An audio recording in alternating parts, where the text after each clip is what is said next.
Mega DSC దగా DSC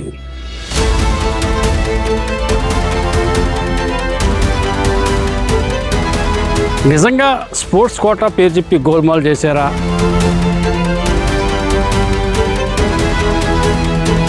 అసలు నిజంగా ఇది డిఎస్సిలో స్పోర్ట్స్ కోటా ఏంటి? స్పోర్ట్స్ కోటా పేరు చెప్పి ప్రభుత్వం చేసింది ఏంటి? వైసీపీ వాళ్ళు ఏ విధమైన ఆరోపణలు చేస్తున్నారు? ఇలాంటి అనేక విషయాలు మనం తెలుసుకునే ప్రయత్నించాలి.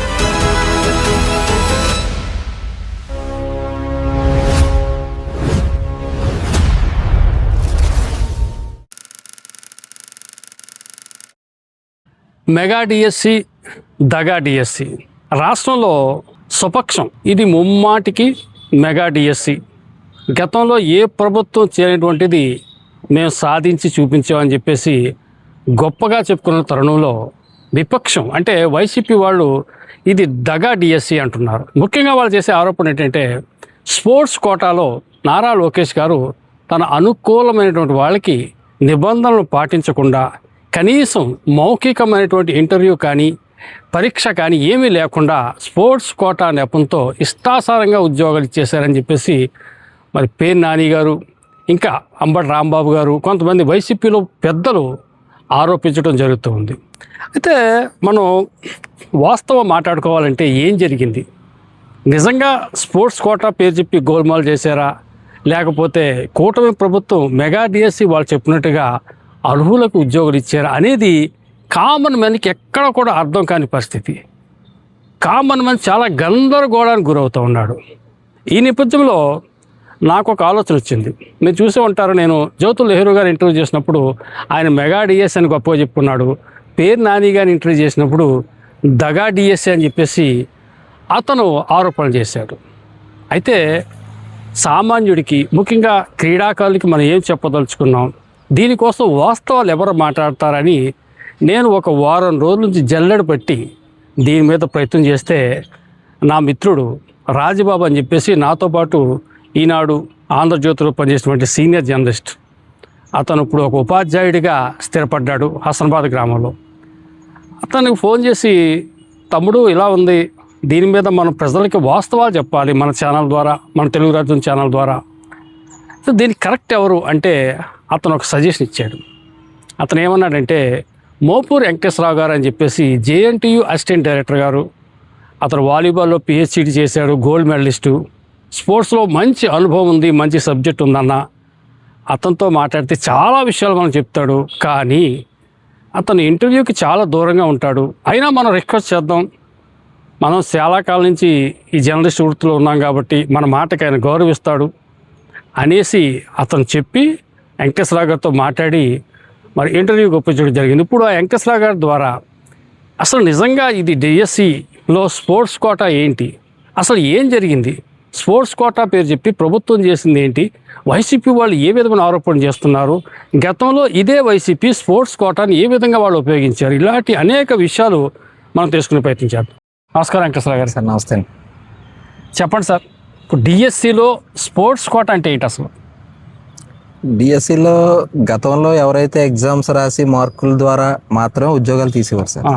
ఇప్పుడు ఈ కొత్తగా 2014 ప్రభుత్వం అయిన తర్వాత ఈ 3% స్పోర్ట్స్ కోటా రావడంతో జియో ఎంఎస్ నెంబర్ 4 ద్వారా డైరెక్ట్ స్పోర్ట్స్ కోటా రిక్రూట్మెంట్ అంటే ఎవరైతే నేషనల్స్ అది ఆడుండి ఎలిజిబుల్ అయ్యి ఉన్నారో ఆ సదర్ పోస్ట్కి వాళ్ళకి డైరెక్ట్గా పోస్టింగ్ ఇవ్వటం ద్వారా జాతీయ స్థాయి క్రీడాకారులకి ఇది ఒక మంచి పండగ వాతావరణం.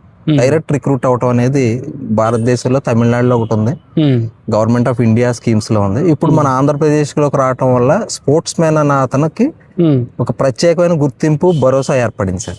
సార్ వెంకటేశ్వరరావు గారు, ఇప్పుడు ప్రధానంగా వైసీపీ వాళ్ళ ఆరోపణ ఏంటి అంటే నారా లోకేష్ గారు స్పోర్ట్స్ కోటా అని చెప్పేసి తన అనుకూలమైన వాళ్ళకి ఇష్టాసారంగా ఎటువంటి పరీక్ష లేకుండా ఉద్యోగాలు ఇచ్చేసారని చెప్పేసి వైసీపీలో కొంతమంది పెద్దలు ప్రచారం చేస్తూ ఉన్నారు. దీన్ని మనం నమ్మొచ్చా? ముఖ్యంగా ఇది పార్టీలకు సంబంధించిన ఆరోపణ కన్నా స్పోర్ట్స్ మ్యాన్కి ఇది చాలా ఇంపార్టెంట్ సార్. ఎందుకంటే స్పోర్ట్స్ మ్యాన్ అనేవాడు అనేక సంవత్సరాల పాటు తపస్సు కింద చేసి ఒక స్థాయి జాతీయ స్థాయికి వచ్చిన తర్వాత ఇవాళ వాళ్ళ జీవితంలో ఒక ఉద్యోగం పొందుతున్నాం మనం స్పోర్ట్స్ వాళ్ళని ఒక మంచి సందర్భంలో ఇలాంటి ఆరోపణలు రావడం చాలా దురదృష్టకరం. ఎందుకంటే ఈ GOMS నెంబర్ 4 ద్వారా ఈ రిక్రూట్మెంట్ జరిగింది. అంటే డైరెక్ట్గా ఎవరైతే నేషనల్ స్థాయి స్పోర్ట్స్ మెన్ ఉన్నారో వాళ్ళని గవర్నమెంట్ ఆఫ్ ఇండియా ఇచ్చిన ఈ ప్రయారిటీ ప్రాతిపాదికన అప్లై చేసుకోమంటాం. తదనంతరంగా దాన్ని అప్లై చేసుకున్న తర్వాత వాళ్ళ అర్హతలను బట్టి డైరెక్ట్గా ఇస్తారు పోస్ట్ నేషనల్ స్థాయి కాబట్టి. ఇంకా వాళ్ళకి సాధారణంగా తమిళనాడు కానీ గవర్నమెంట్ ఆఫ్ ఇండియా సెక్టర్లో కానీ డైరెక్ట్గా ఎవరైతే నేషనల్ సైడ్ ఉన్నారో వాళ్ళకి ఉద్యోగాలు ఇచ్చే విధానంగా GOMS నెంబర్ 4 ప్రాతిపాదికన తీసుకోవడం జరుగుతుందండి. ఇది ఒరిజినల్ స్పోర్ట్స్ మెన్కి ఎవరైతే జాతీయ స్థాయి క్రీడాకారులు ఉన్నారో అనేక పథకాలు సంపాదించి అటు రాష్ట్రానికి దేశానికి పేరు తీసుకొచ్చారో వీళ్ళకి ప్రత్యేకమైన గుర్తింపు, ఇదే వాళ్ళ జీవితాశయం సార్. ఇంతకన్నా మంచి అంటే అలాగే సార్ GOMS నెంబర్ 4 క్లియర్గా ఏం చెప్తుందని చెప్పండి. GOMS నెంబర్ 4 అనేది అర్హత కలిగి ఉండి తర్వాత అతని దగ్గర ఉన్న సర్టిఫికెట్ ఏ స్థాయిలో ఉంది, అతను అంతర్జాతీయ స్థాయి ఆడా జాతీయ స్థాయి ఆడా. ఫర్ ఎగ్జాంపుల్ ఒలింపిక్స్ నుంచి స్టేట్ ఛాంపియన్షిప్స్ వరకు తీసుకుంటారు. ఇందులో అప్లై చేసుకున్న వాళ్ళు ఎవరు మెరిట్లో ఉంటే ఆ మెరిట్ ప్రాతిపదికన వాళ్ళకి ఉద్యోగాలు ఇస్తారు. ఇప్పుడు GOMS నెంబర్ 74 అని ఉంటుంది, అది మళ్ళీ దీనికి విరుద్ధం. అది ఎలా అంటే రాసిన అందరూ స్పోర్ట్స్ మెన్ కూడా ఉద్యోగాలకి అటెండ్ అవుతారు, ఎగ్జామ్స్ రాస్తారు. వారం మార్కులు తర్వాత ఇక్కడ కనీసం ఒక ఇంటర్ కాలేజీ ఉంటే ఉద్యోగం ఇచ్చేసే పరిస్థితి. ఇవాళ ఏదైతే DSC 2025లో 382 మందికి నియామకాలు జరిగింది, అందరూ కూడా జాతీయ స్థాయి క్రీడాకారులకే ప్రయారిటీ ఇవ్వటం జరిగింది. అంటే సార్ ఇప్పుడు జగన్ హయాంలో సచివాలయ ఉద్యోగాలు తీసుకున్నారు, అప్పుడు ఎంతమంది స్పోర్ట్స్ కోటాలో ఉద్యోగాలు ఇచ్చారు? అప్పుడు మొత్తం 130,000 ఉద్యోగాలు తీయటం జరిగింది. దాంట్లో 3,677 ఉద్యోగాలు స్పోర్ట్స్ కోటా రూపంలో మన ఉద్యోగాలు అప్పుడు గవర్నమెంట్ ఇవ్వటం జరిగింది. కాకపోతే అప్పటికి ఇప్పటికో తేడా ఏంటంటే అప్పుడు ఒక ఇంటర్ కాలేజేటో, ఒక ఉమెన్స్ ఫెస్టివల్, ఒక రూరల్ గేమ్స్, అంటే జనరల్గా ఈ ఒక JNTU యూనివర్సిటీలో ఒక బీటెక్ అడ్మిషన్ కోసం కూడా వీటిని స్పోర్ట్స్ కోటా కింద కన్సిడర్ చేయరు. అంటే ఇక్కడ అడ్మిషన్ కోసం కూడా కన్సిడర్ చేయని వాటిని కూడా ఉద్యోగాలు ఇవ్వడం జరిగింది. అలాగనేది మనం తప్పు పట్టం కన్నా పోన్లే ఎంతో కొంత స్పోర్ట్స్ మెన్కి న్యాయం జరిగింది. యాక్చువల్గా వాస్తవాల్లోకి వెళ్తే అవి కొంచెం ఇబ్బందికరమైన పరిస్థితే. మనకి అడ్మిషన్కి ఇబ్బంది అవుతుంది, ఉద్యోగానికి ఉపయోగపడుతుంది అంటే అవి కొంచెం కాంట్రడిక్టరీ అవుతాయి. మరి ఇప్పుడు జరిగింది ఏదైతే ఉందో అత్యంత పారదర్శకంగా ఒక జాతీయ స్థాయి క్రీడాకారులు, ఇప్పుడు ఆదినారాయణ అని కాకినాడ అతను 22 నేషనల్స్ ఆడాడు. అతను జనరల్గా ఎగ్జామ్ రాసిన దాంట్లో క్వాలిఫై అవ్వకపోవచ్చు, కానీ ఈ స్పోర్ట్స్ సర్టిఫికేట్ వల్ల డైరెక్ట్ రిక్రూట్మెంట్ జరిగింది. రేపు పొద్దున్న అతను స్కూల్కి వెళ్ళి కొన్ని 100 మంది జాతీయ స్థాయి క్రీడాకారులను తయారు చేయడానికి బాగానే ఉంది. కాకపోతే స్పోర్ట్స్ కోటా నెపంతో అన్యాయం జరిగిందని చెప్పేసి ఇదే కాకినాడ నుంచి ఒక ఇద్దరు స్టూడెంట్స్, అంటే చాలామంది జగన్ గారు కలిశారు, ఒక ఇద్దరు స్టూడెంట్స్ ఇందులో కాకినాడ నుంచి ఉన్నారు. వీళ్ళు ఏమంటారంటే జగన్ దగ్గరికి అన్న మాకు అన్యాయం జరిగిందని చెప్తున్నారు. ఆయన ఏమంటాడు, 98 DSC 98 బ్యాచ్ మేము ఇలాగే పోస్టింగ్లు ఇచ్చాం, నేను ముఖ్యమంత్రి అయినట్టు మీకు ఫస్ట్ పోస్టింగ్ ఇచ్చేస్తాను అన్నాడు. సాధ్యమా? ఇప్పుడు ఈ విషయానికి వచ్చినప్పుడు సార్ నోటిఫికేషన్కి వీళ్ళు స్పందించి వీళ్ళ దగ్గర ఉన్న సర్టిఫికేట్లన్నీ అప్లోడ్ చేసుకుంటారు. అప్లోడ్ చేసుకున్న తర్వాత GOMS నెంబర్ 4లో ప్రయారిటీ ప్రకారం వీళ్ళు ఏ ప్రయారిటీలో ఉన్నారు. ఫర్ ఎగ్జాంపుల్ 7 అప్లై చేసుకున్నారు, 6 ప్రయారిటీ 55, 56లో ఉన్నారు. ఒక 7 అతను మాత్రం 57కి వచ్చినప్పుడు 6 పోస్టులో ఉన్నప్పుడు ఎవరైతే ప్రయారిటీలో ఉన్న 6 ఉద్యోగాలు వస్తాయి తప్ప ఈ ప్రయారిటీలో లేని వాళ్ళకి ఉద్యోగం రాదు. ఒకవేళ ఆయన ఇస్తానంటే సెపరేట్గా ఒక స్పోర్ట్స్ మ్యాన్కి ఉద్యోగం ఇవ్వచ్చు, తప్పులేదు. కానీ ఇప్పుడు జరిగిన ప్రక్రియను మాత్రం తప్పు పట్టడం మాత్రం కరెక్ట్ కాదు. ఎందుకంటే ఎవరైతే ఉద్యోగాలు పొందున్నారో అందరూ కూడా జెన్యూన్ నేషనల్ స్పోర్ట్స్ పర్సన్స్ అండి. ఎంతమంది స్పోర్ట్స్ మ్యాన్స్కి ఉద్యోగాలు ఇచ్చిందండి ఈ గవర్నమెంట్, ఈ కూటమి గవర్నమెంట్? అంటే మొత్తం అన్ని నోటిఫికేషన్లో కలిపి సుమారు 819 ఇచ్చారు. DSCలో వచ్చేటప్పటికి 382 ఉద్యోగాలు, అంటే వాస్తవానికి 400 పైచీలకు పైన ఉద్యోగాలు ఉన్నాయి. కానీ GOMS నెంబర్ 4 ప్రకారం ఈ మినిమం నేషనల్ స్టేట్ ఛాంపియన్షిప్ దగ్గర ఎవరైతే ఆగిపోయారో అక్కడతో చూసుకుంటే 382 మందికి ఉద్యోగాలు ఇవ్వటం జరిగింది. ఆ కింద ఉన్న ఎవరైతే సర్టిఫికెట్లు ఒకవేళ ఉన్నా కానీ నేషనల్ మన స్టేట్ ఛాంపియన్షిప్ వరకు రీచ్ అవ్వలేదో వాళ్ళని మాత్రం పక్కకు పెట్టడం జరిగింది.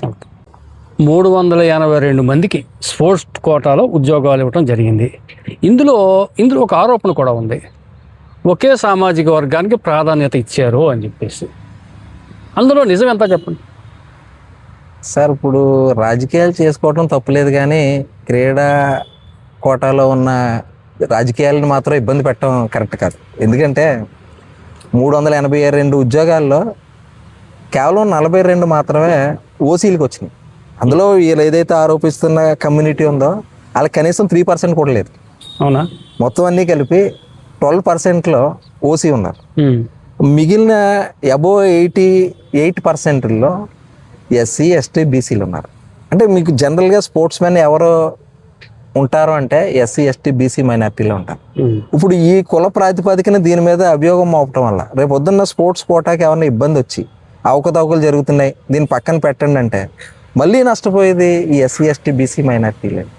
కొంచెం వీళ్ళు కూడా రాజకీయ నాయకులను కూడా నేను రిక్వెస్ట్ చేసేది ఏంటంటే ఈ స్పోర్ట్స్కి మాత్రం దయచేసి కులం ఆపాదించొద్దు అని మాత్రం మీ ద్వారా నేను కోరుతున్నాను సార్.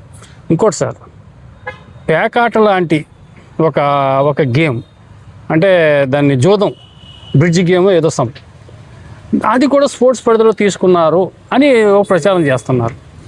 అందులో వాస్తవం ఎంత చెప్పండి. అంటే సార్ ఇప్పుడు ఇది గవర్నమెంట్ ఆఫ్ ఇండియా ఇచ్చిన జియో నెంబర్ 4లో 100కు పైగా డిసిప్లిన్స్ ఉంటాయి. అందులో ఏది ఏ ప్రాతిపదికన తీసుకోవాలో ఏంటి అన్నది క్లియర్గా రాసి పెట్టుంది. అందులో బ్రిడ్జ్ అనేది కొంత ఈ ప్లేయింగ్ కార్డ్స్ విభాగంలో కొంత దాని పాత్ర ఉంటుంది. దాని ఇంగ్లీష్ పేరు బ్రిడ్జ్.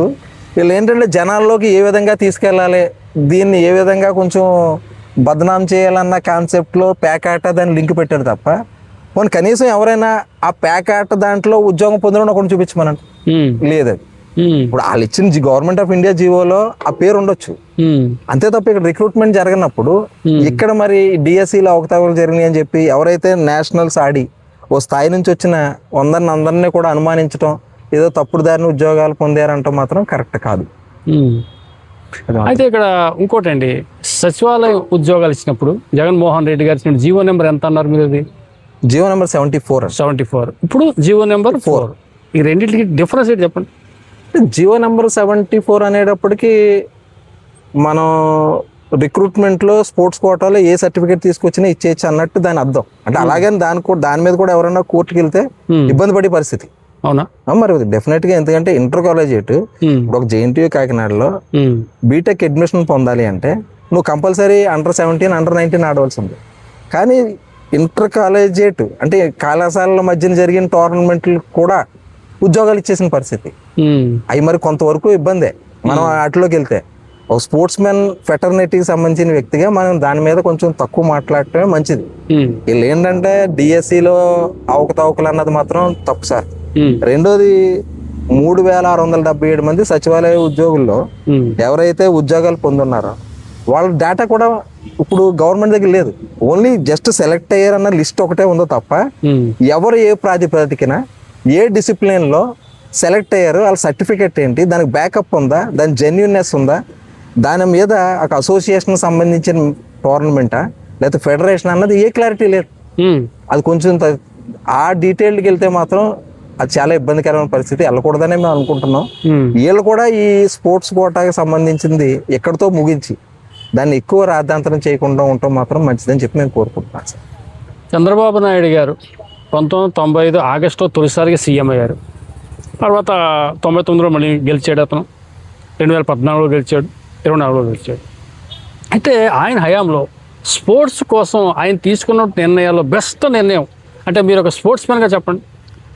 నేను 98 నుంచి కూడా వాలీబాల్లో నేషనల్స్ ఆడుతా ఉన్నాను. ఎక్కడెక్కడ ఆడారు మీరు గేమ్స్? నేను ఆంధ్ర యూనివర్సిటీ తరఫున, Pondicherry university, Tamil Nadu physical education sports university, Osman university, 4 universities కూడా వాలీబాల్ రిప్రజెంట్ చేశాను. నేను మెడల్స్ ఆల్మోస్ట్ ఒక 10 నుంచి 12 నేషనల్స్ కూడా నేను ఆడిన ఎక్స్పీరియన్స్ ఉంది. కాకపోతే ఏ రోజు కూడా నా బాధ ఏంటంటే నా సొంతంగా చదువుతో పాటు నాకు ఉద్యోగం వచ్చింది తప్ప నా సర్టిఫికేట్ నాకు ఉపయోగపడలేదు. అవునా? అంటే మరి పీపీడీ ఎంపీడీ చేసుకోవడానికి నాకు ఉపయోగపడింది తప్ప ఇటు ఏదైతే ఇప్పుడు డిఎస్సిలో స్పోర్ట్స్ కోటాలో ఉందో అలాంటివి రావడానికి అప్పట్లో ఈ స్పోర్ట్స్ కోటాలు లేవు. ఇప్పుడు ఈ స్పోర్ట్స్ కోటా రావటం వల్ల నాలాంటి వాళ్ళు చాలా మందికి మంచి లైఫ్ సెక్యూరిటీ అవుతుంది. అందులో భాగంగా ఇప్పుడు పర్సెంటేజ్ ఎంత అండి స్పోర్ట్స్ కోటాకి? 3%. గతంలో ఎంత ఉండేది? గతంలో జగన్ హయాంలో గతంలో 0.5 సార్. అంతేనా? 0.5. అది కూడా రిక్రూట్మెంట్లో ఈ స్పోర్ట్స్ కోటాలో రిక్రూట్మెంట్ జరిగిన దాఖలాలు లేవండి. మీరు చదువుకున్నప్పుడు ఎంత ఉండేదండి పర్సెంటేజ్ ఉండేదా? మేము ఉన్నప్పుడు కూడా 0.5 అది కూడా గవర్నమెంట్ ఆఫ్ సెంట్రల్ గవర్నమెంట్ వాటిలో రైల్వేస్ కానీ, పోస్టల్స్ కానీ, బ్యాంక్స్ కానీ, ఇన్కమ్ ట్యాక్స్ ఏజీ ఆఫీస్ వాటిలో తీసుకునేవారు. ఈ పోలీస్ డిపార్ట్మెంట్కి ఏమైనా ఎగ్జామ్స్ ఇచ్చేవారు? అప్పట్లో 96 ముందర ఉంది, ఆ తర్వాత లేదు. కానీ ఇప్పుడు మళ్ళీ ఈ రిక్రూట్మెంట్ వల్ల కొత్తగా ఏదైతే కానిస్టేబుల్ ఎస్ఐలు పడతాయో దాంట్లో కూడా కొత్తగా రిక్రూట్మెంట్ వస్తుంది. వాళ్ళందరూ కూడా డిపార్ట్మెంటల్ టీమ్స్ కింద తయారవుతారు. మళ్ళీ స్పోర్ట్స్ కి ఆంధ్రప్రదేశ్ ఒక హబ్ కింద తయారీ అవకాశాలు. అప్పుడు చెప్పండి, చంద్రబాబు నాయుడు గారు తీసుకున్న నిర్ణయం ఏంటి? చంద్రబాబు నాయుడు గారు మేము 99-2000 టైంలో అకాడమీలను పెట్టారు సార్. అకాడమీలు అంటే మన శ్యామ్ సుందర్ గారు అర్జున ద్రోణాచార్య అవార్డు గ్రహీతను తీసుకొచ్చి శాప్ అకాడమీ చీఫ్ కోచ్ కింద పెట్టి ఆయన ఆ రోజు స్టార్ట్ చేసిన అకాడమీ నుంచి సుమారు 20-25 మంది భారతదేశానికి రిప్రజెంట్ చేశారు. అంటే ప్లేయర్స్ ఆంధ్రప్రదేశ్ని తయారయ్యి, అలాగే సుమారు 38-40లో 30 మంది ప్రభుత్వ ఉద్యోగాలు కూడా సంపాదించారు. ఆ అకాడమీ అనేది ఆ రోజుల్లో చంద్రబాబు నాయుడు గారు పర్టికులర్గా ఇప్పుడు కాకినాడకు వచ్చినప్పుడు ఖోఖో కబడ్డీ తీసుకున్నారు. అలా ఏరియా వైజ్ తీసుకుని సుమారు అనేక వందల మందికి ఈ ఎంప్లాయ్మెంట్ ఇవ్వటం, అలాగే వీళ్ళ ద్వారా ఆంధ్రప్రదేశ్కి ఇంటర్నేషనల్ ఎరీనాలో ఒక గుర్తింపు తీసుకురావటం, వండర్ఫుల్ ఈకో సిస్టమ్ని ఆయన బిల్డ్ చేశాడండి. ఆ తర్వాత వచ్చిన ప్రభుత్వాలు కానీ దాన్ని కొనసాగించలేకపోవటం వల్ల మనం స్లోగా కంపల్సరీ ఇండియాలో టాప్ 4లో ఉండే ఆంధ్రప్రదేశ్ కిందకి వెళ్ళిపోయిందండి. సరే, చివరిగా సార్ వెంకటేశ్వర గారు, మీరు ఒక స్పోర్ట్స్ మెన్గా మీరు చిన్నప్పటి నుంచి కూడా నేషనల్ గేమ్స్ గురించి ఒకసారి మీరు ఒక స్పోర్ట్స్ మెన్గా మీరిచ్చే సలహా ఏంటి ప్రభుత్వాలకు కానీ లేకపోతే నేటి తరం క్రీడాకారులకు కానీ? అంటే మీరు ఇప్పుడు ప్రస్తుతానికి అందరికీ కూడా ప్రధానమైన థ్రెట్ సెల్ ఫోన్ సార్. ఈ థ్రెట్ని మనం ఎలాగ బయటపడాలి అంటే దానికి ఆల్టర్నేటివ్ స్పోర్ట్స్. పిల్లల్ని రూమ్స్లోంచి బయటికి తీసుకురావాలి, గ్రౌండ్లో పెట్టాలి. గ్రౌండ్లో పెట్టాలంటే ఏం చేయాలి? ఒకటే అడిగి ఉద్యోగం అన్నా రావాలి, 2 అడిగి మార్కులు అన్నా రావాలి.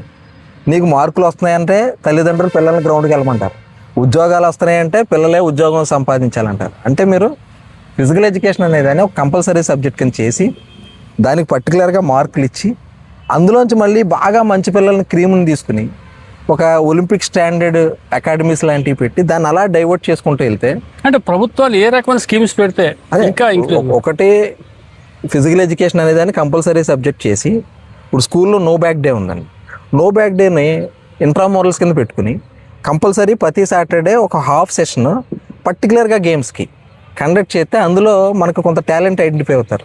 వాళ్ళు మండల స్థాయికి, మండలం నుంచి జిల్లా, జిల్లా నుంచి రాష్ట్ర స్థాయికి ఇలాగ ఒక ఎక్సర్సైజ్ చేయాలి. రెండోది, ఏదైతే పిల్లలు ఆడుతున్నారో వాళ్ళకి ఎడిషనల్ మార్క్స్ కింద, ఇప్పుడు ఫర్ ఎగ్జాంపుల్ కేరళ ఉంది, 18 మార్కులు వస్తే పాస్. మన దగ్గర స్టూడెంట్ ఆడాలి, 35 మార్కులు సంపాదించాలి. ఎప్పుడైతే మనం అలాగే మార్క్స్ రూపంలో కూడా ఇన్సెంటివ్స్ ఇవ్వటం, అటెండెన్స్లో కూడా కొంత వాళ్ళకి వెసులుబాటు ఉండాలండి. ఎందుకంటే బయట టోర్నమెంట్కి వెళ్ళవలసి ఉంటుంది, లేదా పెద్ద పెద్ద క్యాంపులు జరుగుతున్నప్పుడు క్లాస్ వర్క్ అటెండ్ అవ్వడం కష్టం. అటెండెన్స్, మార్కులు ఇచ్చి మంచి కోచ్ల సంరక్షణలో పెడితే మాత్రం ఆంధ్రప్రదేశ్కి మంచి యువత ఉన్నారు సార్. మట్టిలో మాణిక్యాలకి ఎటువంటి కొదవలేదు. వాళ్ళని సాధన పెట్టే వ్యవస్థే మన దగ్గర లేదు సార్. ఇంకో విషయం, గోదావరి జిల్లాలో ప్రధానంగా ఆడే ఆటలు ఏంటి చెప్పండి? పాపులర్ ఆటలు ఎక్కువ వాలీబాల్ ఎక్కువ ఆడతారు సార్. అలాగే నెక్స్ట్ ఖోఖో, కబడ్డీ కూడా ఎక్కువ ఆడే ఆటలు. ఇప్పుడు మన కాకినాడ జిల్లాకు వచ్చేటప్పటికి ఖోఖో వండర్ఫుల్ టీం ఉంటుంది. అవునా? మన కంపల్సరీ ఇంటర్ డిస్ట్రిక్ట్ కానీ ఏపీ టీంకి కానీ ఖోఖో మెన్ అండ్ ఉమెన్లో కంపల్సరీ ఇంటర్ డిస్ట్రిక్ట్స్లో ప్లేస్ ఉండే టీమ్స్. అలాగే కబడ్డీ కూడా మన సామలకోట ఏరియా, పెద్దాపురం ఈ ఏరియా కబడ్డీ ఆడతారు. ఇప్పుడు ఉమ్మడి తూర్పుగోదావరి జిల్లా ఉన్నప్పుడు east Godavari volleyball number 1 team ఉండేది, కంపల్సరీ మంచి ప్లేస్లో ఉండేది. కాకపోతే ఇప్పుడు నియోజకవర్గం మన జిల్లాలు విడిపోయిన తర్వాత కొంతవరకు ఇబ్బంది ఉంది. ఈ ఏదైతే జనాల ఇంట్రెస్ట్, రెండోది వాళ్ళ బాడీ ఫిజియలాజికల్గా కొన్ని పారామీటర్స్ ఉంటాయండి. ఇప్పుడు శ్రీకాకుళం టు నెల్లూరు ఇది కోస్టల్ ఏరియా. ఈ ఏరియా నుంచి మిడిల్ డిస్టెన్స్ రన్నర్స్ సైన్స్ చెప్తుంది, అంటే 800 మీటర్ల నుంచి 400 మీటర్ల నుంచి 1600 మీటర్ల మధ్యలో పరిగెట్టి క్రీడకి ఈ ఏరియాలో ఉన్న వాళ్ళు బాగా సూట్ అవుతారు. అలా సైన్స్ ఐడెంటిఫై చేసి దాని ద్వారా అకాడమీలు రన్ చేసుకుని వాళ్ళని ఆ స్థానం పెడితే అంతర్జాతీయ క్రీడాకారులు వస్తారు, రాష్ట్రానికి పేరు వస్తుంది, అలాగే పిల్లలకు కూడా మంచి భవిష్యత్తు ఉంటుంది సార్. సార్, ఇప్పుడు దాకా చేసిన ముఖ్యమంత్రుల్లో క్రీడలను ప్రోత్సహించిన ముఖ్యమంత్రి ఎవరన్నా మీరు చెప్పగలరా? అంటే మేము మా కళ్ళతో చూసిన ముఖ్యమంత్రి చంద్రబాబు నాయుడు గారు, అందులో ఇంకా రెండో డౌట్ లేదు. అవునా? ఎందుకంటే మేము 2002 నేషనల్ గేమ్స్ 32 నేషనల్ గేమ్స్ జరిగినప్పుడు ఆ రోజు మహా అయితే అప్పుడు బడ్జెట్ 250 కోట్లు. అందులో భాగంగా GMC Balayogi sports complex, Gachibowli sports complex, Yousufguda, Saroor Nagar, ఈ సైకిల్ డ్రోమ్, ఇలాగా అనేక రకమైన international standard infrastructure national games రూపంలో ఆయన ఆ రోజు ఏర్పాటు చేస్తే చాలామంది కామెంట్ చేశారు. మేము అప్పుడు డిగ్రీ చదువుకుంటున్నాం అంటే ఆ రోజు నేను టీంలో ఉండవలసిన దురదృష్టం కొలిది మనకి బెస్ట్ ప్లేయర్స్ ఉన్నారు. ఇండియా రిప్రజెంటేషన్ చేసిన టీంలో వాళ్ళు అందరూ వాలీబాల్లో ఉంటాం, మేము ఉండలేకపోయాం. అప్పుడు ఆయన క్రియేట్ చేసిన ఇన్ఫ్రాస్ట్రక్చర్ 250 కోట్ల రూపాయలు. అప్పుడు ఇవాళ 10 కోట్ల రూపాయలు తెలంగాణకి ఒక ఒలింపిక్స్ కూడా పోటీ పడగలిగే ఇన్ఫ్రాస్ట్రక్చర్ని ఏర్పాటు చేసిన ఘనత రోజు చంద్రబాబు నాయుడు అండి. అలాగే అదే స్టేడియాస్లో అకాడమీలు రన్ అవుతున్నాయి, కొత్త కొత్త పిల్లలు తయారవుతున్నారు, కోచ్లు వస్తున్నారు, ఈవెంట్స్ జరుగుతున్నాయి. ఇంకా అదొక ఈకో సిస్టమ్ని బిల్డ్ చేసిన వ్యక్తి మాత్రం ఆయన విషయంలో మాత్రం జగన్మోహన్ రెడ్డి గారు ఆడుదాం ఆంధ్ర పెట్టారు కదా, మరి అదేమి సత్ఫలితాలు ఇవ్వలేదని అంటారా మీరు? మనం ఆడుదాం ఆంధ్ర అనేది స్పోర్ట్స్ ఈవెంట్ కన్నా అది ఒక పబ్లిసిటీ కానీ మనం ఎక్కువ అనుకోవాల్సి వస్తుందండి. ఎందుకంటే project cost the scheme cost వచ్చేటప్పటికి 100 కోట్లు 2 నెలల్లో చేయాలి. ఏం చేయాలి అంటే గేమ్స్ కండక్ట్ చేయండి. ఏం చేయాలి? టీషర్ట్స్ ఇవ్వండి. ఆ టీషర్ట్స్ ఎలా ప్రొక్యూర్ అయినాయో తెలియదు. ఆ ఎక్విప్మెంట్ ఎక్కడ ఉందో తెలియదు. గ్రామ స్థాయి, మండల స్థాయి, నియోజకవర్గ స్థాయి అన్నారు. ఒక 2 నెలల్లో 100 కోట్లు ఖర్చు అయినాయి. కాకపోతే ఆ సర్టిఫికేట్ మీద ఒక ఉద్యోగం ఇప్పుడు వరకు వచ్చింది లేదు. ఆ రూపాయితో ఒక ఇన్ఫ్రాస్ట్రక్చర్ మనకు వచ్చింది లేదు. అంటే స్పోర్ట్స్ మ్యాన్కి ఖర్చు పెట్టి ప్రతి రూపాయి కూడా చాలా విలువైందండి. ఎందుకంటే ఇది అత్యంత నిర్లక్ష్యానికి గురైన విభాగం, మోస్ట్ నెగ్లెక్టెడ్ ఫీల్డ్ ఇది. మాకు ప్రతి రూపాయి చాలా అవసరం. అంటే మా పేరున రూపాయి తీసుకుని వాడినప్పుడు అది మాకు చెందితే చాలా ఆనందపడతాం. ఈ లాస్ట్ టైం జరిగిన దాంట్లో మాత్రం ఆడుదాం ఆంధ్ర విషయంలో స్పోర్ట్స్ మ్యాన్కి జరిగింది మాత్రం తక్కువే. మరి ఆ గతంలో పోల్చుకుంటే మాత్రం పాంచజన్య, గాంధీవా, పినాక, విజయ అని చెప్పి స్కీమ్స్ పెట్టడం, అకాడమీలు రన్ చేయటం, అదే 10 వీక్ స్కీమ్స్ ద్వారా పిల్లల్ని అందరినీ మంచి పిల్లల్ని తయారు చేయడం జరిగింది. కానీ తర్వాత వచ్చిన గవర్నమెంట్లు కంటిన్యూ చేయలేదు. ఇవాళ మళ్ళీ మొదటి నుంచి వెళ్ళవచ్చు. మీకు లాస్ట్ టైం అయితే స్టేడియాస్లో కూడా పిల్లలకు 100 రూపాయలు కట్టవలసిన పరిస్థితి. అంటే ఇది ఒక ఆదాయ వనరు కింద చూసుకున్నారు తప్ప దీన్ని మనం ప్రభుత్వాలే బాధ్యత తీసుకుని ప్రమోట్ చేయాలన్న కాన్సెప్ట్ని పక్కకు పెట్టేశారు. మీ జేఎన్టీయూలో బాగా స్పోర్ట్స్ మ్యాన్గా పేరు తెచ్చుకొని జాతీయ స్థాయికి వెళ్ళినటువంటి ఎవరైనా ఉన్నారా? అంటే ఇక్కడికి వచ్చేటప్పటికి కంపల్సరీ ప్రతి సంవత్సరం ఒక 15 నుంచి 20 మంది యూనివర్సిటీ ప్లేయర్స్ తయారవుతారండి. ఓకే. వీళ్ళందరూ కూడా అంటే జాతీయ స్థాయికి అని చెప్పలేం, కానీ జాతీయ స్థాయిలో ఒక 4-5 రోలర్ స్కేటింగ్లో మెడలిస్టులు ఉన్నారు. అలాగే రెజ్లింగ్లో కూడా లాస్ట్ ఇయర్ కావ్య అనే ఒక అమ్మాయి నేషనల్ గేమ్స్ ఆడిన అమ్మాయి ఇక్కడ నుంచి ఉంది. అంటే గ్రూప్స్లో వీళ్ళకి ఈ ఎగ్జామ్స్లో ఈ స్పోర్ట్స్ కోటాలో బాగా సక్సెస్ అయ్యి బాగా సెటిల్ అవుతారు.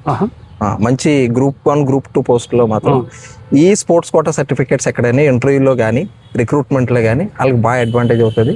పిల్లలు కూడా రెగ్యులర్గా గ్రౌండ్కి రావటం అలవాటు చేసుకోవటం ఉంటుంది.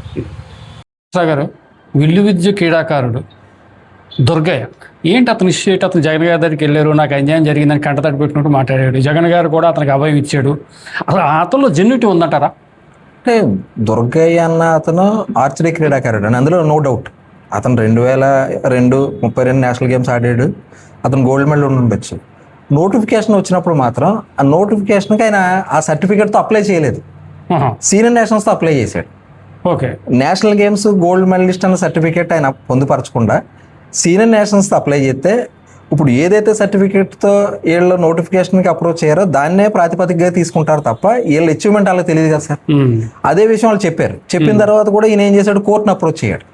కోర్టుకు కూడా ఆయన క్లియర్గా అఫిడవిట్ ఇచ్చాడు, నేను నా నేషనల్ గోల్డ్ మెడలిస్ట్ సర్టిఫికేట్ని నేను పొందుపరచలేకపోయానని. సో అక్కడ ఎప్పుడైతే ఇతను సర్టిఫికేట్ దారుడు అయినా మరి అక్కడ అప్లోడ్ చేయలేనప్పుడు అది ఇబ్బంది సార్. అది ఇప్పుడు మీకు డిఎస్సికి సచివాలయ ఉద్యోగాలకి డిఫరెన్స్ ఏంటంటే డిఎస్సి అనేది నోటిఫికేషన్ ఇచ్చిన తర్వాత ప్రతి ఒక్క సర్టిఫికేట్ నువ్వు అప్లోడ్ చేయాలి. నువ్వు స్టేట్ నేషనల్స్ ఆడావు, ఓకే, సీనియర్ నేషనల్స్ ఆడావు.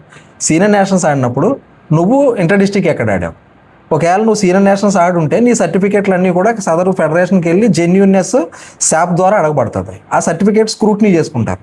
ఇప్పుడు అదే డిఎస్సి మన సచివాలయం ఉద్యోగాలకు వచ్చేటప్పటికి ఈ శాప్ ద్వారా కాకుండా 3-man కమిటీ అనేసి ఆ 3-man కమిటీలో ఒకళ్ళేమో స్టేట్ డిస్ట్రిక్ట్ సంబంధించిన ఎంప్లాయీ ఉంటాం, ఒక సీనియర్ కోచ్, ఒక కోచ్. అది క్లారిటీ లేదు. ఇప్పుడు దీనికి దుర్గయ్యకి ఏదైతే అన్యాయం జరిగిందన్నది దుర్గయ్య అప్లికేషన్ ఫిల్ చేయడంలో జరిగిన తప్పిదం, అంతే తప్ప ఇది ప్రభుత్వానికి సంబంధించి ఎటువంటి దాన్ని ఆపాదించడానికి లేదు. ఇప్పుడు ఆయన కూడా ఈ నేషనల్ గేమ్స్ అనే దానికి జనరల్గా బ్యాకప్ ఉండదు సార్. ఆ బ్యాకప్ లేని కారణంగా ఇది మనకు రావచ్చు రాకపోవచ్చు అన్న ఉద్దేశంతో అప్లై చేసుకుపోయి ఉండవచ్చేమో, అప్లై చేయలేదు అనుకుంటున్నా, నా ఉద్దేశం, నాకున్న to best of my knowledge. ఆయన చేసి ఉండకపోవచ్చు, తర్వాత ఈ సర్టిఫికేట్ పెట్టుంటే ఉద్యోగం వచ్చినేమో అన్న ఒక చిన్న ఆశ ఏదో కలిగి ఉండదు తప్ప, ఈ రిక్రూట్మెంట్ ప్రాసెస్లో మాత్రం దుర్గయ్య ఏదైతే సర్టిఫికేట్ పెట్టాడో దాన్నే ప్రాతిపదిక తీసుకుని ఉద్యోగ నియామకాలు జరిగినాయి తప్ప దుర్గయ్యనే ఎటువంటి పక్కన పెట్టిన సందర్భం అయితే లేదు. వెంకటేశ్వర గారు, తర్వాత మెగా డిఎస్సి 2025లో ఉద్యోగాలు పొందినటువంటి క్యాండిడేట్స్కి ఈ గందరగోళం వల్ల ఏదైనా ఇబ్బంది కలిగే అవకాశం ఉందంటారా? అంటే మీ యొక్క ఒపీనియన్ చెప్పండి. అంటే ఇక్కడ ఇది ఉద్యోగం అనేది ఒక అరమార్కులో వస్తుంది పోతుంది సార్. ఆ రోజు అదృష్టం ఉండొచ్చు. రెండోది ఏంటంటే ఎవరైతే కష్టపడతారో జనరల్గా వాళ్ళకి అవకాశాలు దక్కుతూ ఉంటాయి. ఇప్పుడు ఆల్మోస్ట్ నోటిఫికేషన్ నుంచి రిక్రూట్మెంట్ వరకు 226 కేసులు పడినాయి. ఏ కేసులో కూడా నోటిఫికేషన్ ఆగటం కానీ ఇక్కడ అవకతవకలు జరుగుతున్నాయని కానీ ఎక్కడా నిరూపించబడలేదు. భవిష్యత్తులో కూడా ఇది జరగదు, ఎందుకంటే రిక్రూట్మెంట్ ప్రాసెస్ ఈజ్ ఓవర్. ఇప్పుడు ఏదైనా సరే నిజంగా ఇవాళ మీరు ఒక స్పోర్ట్స్ మ్యాన్ కింద నేను అడిగేది, నిజంగా ప్రతిపక్ష పార్టీలు లేదా ఎవరొకరు రాజకీయ పార్టీలు మీరు దీని మీద ఏమన్నా అభియోగం చేయాలనుకుంటే ఒక నిర్దిష్టమైన కార్యాచరణతో మీరు అసెంబ్లీకి వెళ్ళండి, అసెంబ్లీలో రేస్ చేయండి, రికార్డ్స్లో పొందుపరుస్తారు. అది నిజంగా అన్యాయం జరిగిందంటే డెఫినెట్గా మీరు అక్కడ ఎస్టాబ్లిష్ చేయొచ్చు. అనవసరంగా ఈ రోడ్ల మీద ఈ కెమెరాల ముందర సోషల్ మీడియా ముందర పెట్టడం వల్ల నిజంగా ఎవరైతే ప్రాణాలు పణంగా పెట్టి ఉద్యోగాలు సంపాదించారో వాళ్ళందరినీ కూడా మనం కొంచెం తక్కువ చేసినట్టు, అభద్రతా భావం గురి చేసినట్టు కోరుతున్నాను. మరి ఈ విషయాన్ని మీరు వెళ్ళండి, అసెంబ్లీకి వెళ్ళండి సార్, మీరు గెలుచున్నారు, మీకు అవకాశం ఉంది, చర్చించాలి. నిజంగా తప్పంటే జరిగితే అక్కడ ఎస్టాబ్లిష్ చేయండి తప్ప ఇలా రోడ్ల మీద మాత్రం బదనాం చేయడం కరెక్ట్ కాదు. ఇది అల్టిమేట్గా స్పోర్ట్స్ మెన్ అన్న వాడికి రేపొద్దున ఈ కోటానే క్లోజ్ చేయాలా అన్న పరిస్థితికి ఏమైనా దారి తీస్తుందేమో అని చెప్పి యాజ్ ఏ స్పోర్ట్స్ మెన్ కింద నా భయం sir. Okay sir, thank you.